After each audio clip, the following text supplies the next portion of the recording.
শেষ। এখন কি আতঙ্কে জীবনযাপন করছে? হ্যাঁ, এই যে দেন না 3-4 দিন ধরে কোনো খাওয়া নাই, লওয়া নাই, গোসল নাই।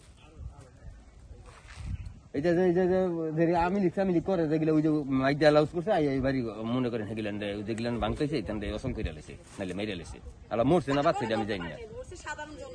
হ্যাঁ, দিন রাত্রে কি ঘটনা ঘটছে সেটা জানি না। আমরা ছিলাম বাসায়, আমার বোন চাকরি করে, আমি এখানে আমার বোনের কাছে থাকি। ওই দিন রাত্রে মসজিদের মাইকে অ্যালাউন্স হয়েছে যে ডাকাত আসছে।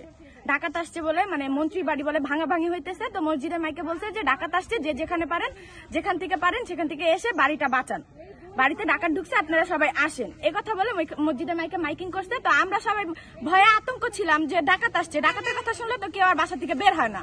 তো আমাদের বাসার কেচি গেট আমরা আটকে সবাই বাসার ভিতরে ছিলাম, তো আমরা বাসা থেকে বের হই নাই। তো সবকিছু মিটমাট হওয়ার পরে মানে এখান থেকে সবাই চলে যাওয়ার পরে ওই মানে চিল্লাচিল্লিতে শুনতেছি যে রাত্রে 5 জন মাইরা ফেলছে, 10 জন মরে গেছে, এরকম চিল্লাচিল্লি শুনতেছি। তো এগুলো শোনার পরে তো কেউ ভয়ে বাসা থেকে বের হবে না। তো আমরা সবাই বাসার ভিতরেই ছিলাম। তো কি হয়েছে বাইরে সেটা জানি না।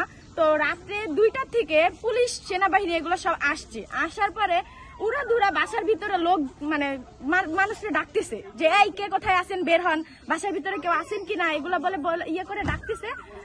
পরে বাসার ভিতরে যারা ছিল তারা ভয়ে আতঙ্কে বের হচ্ছে না, যে বের হলে কি জিজ্ঞাসা করে কি থেকে কি হয়, তার জন্য বের হচ্ছে না। যারা বের হয়েছে যে আমাদের আশেপাশে ওই যে ওই বাড়িতে, তারপরে এইখানে অনেকরে ধরে নিয়ে গেছে, যে বাসা থেকে বের হয়েছে, ওনারা বলছে যে আমরা চাকরি করি, আমরা চাকরিজীবী, তারপরে ধরে নিয়ে গেছে।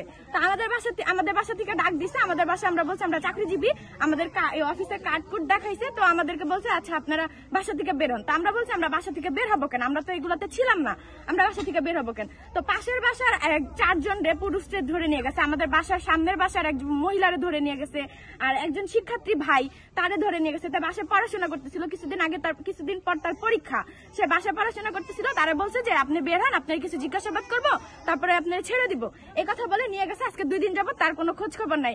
পুলিশ স্টেশন যাইতেছে, ওনারা এখানে কতক্ষণ পাঠাইতেছে, ওইখানে কতক্ষণ পাঠাইতেছে, মানে ওনারা ছাড়ার মতো কোনো কথা বলতেছে না যে আপনারা ছাড়বো, আপনার কোনো দোষ নাই, এগুলো কোনো কিছু বলতেছে না। তো আমাদের যে আমরা সাধারণ পাবলিক, তাদের তো কোনো এখানে নিশ্চয়তা নাই যে কখন কি করে না করে।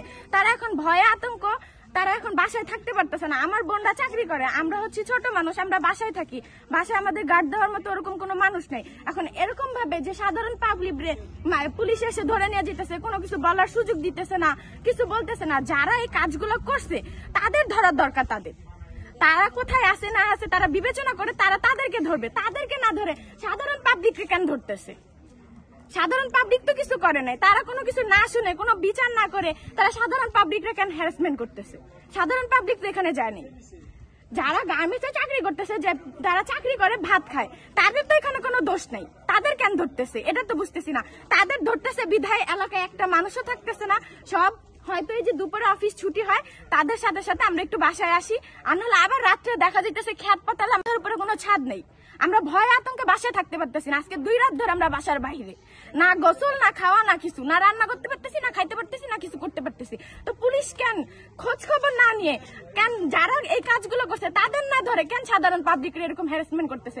তাদের এই কারণের জন্য তো আমরা সাধারণ পাবলিক বাসায় থাকতে পারতেছি না। যারা এই কাজগুলো করছে, যারা এই অন্যায়গুলো করছে, তাদেরকে বিবেচনা করে বের করুক, তাদের কেন বের করতেছে না?